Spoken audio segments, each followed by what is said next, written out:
Una notizia sta facendo tremare la città di Napoli e i napoletani, i quali in questo periodo dell'anno non si aspettavano di dover far fronte a un problema del genere.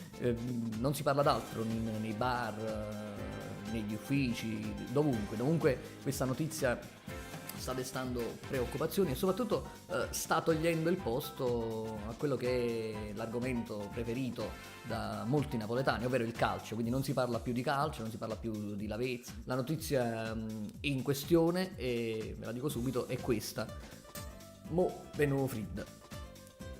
Mo Veno Frid, tutti siamo sconvolti, nessuno si aspettava di questa cosa, tutte le città sono sotto la neve, intere regioni isolate, tantissime famiglie non hanno l'energia elettrica, addirittura perché sommerse dalla neve.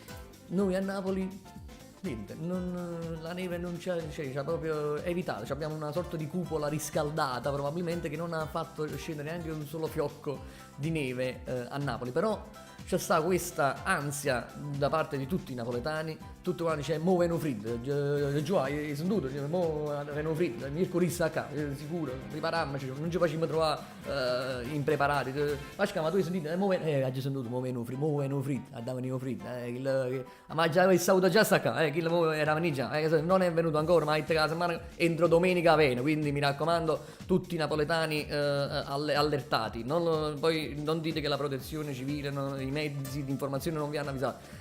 Signori e signori, mo Veno Frid. Ma quando viene sto Frid? Cioè, sono 2 settimane che andavano Frid e non viene mai. Io ho capito come mai non è ancora arrivata la neve a Napoli. Probabilmente sta bloccato Corso Malta. Secondo me Picciò non è venuto Frid. Ma mo bene,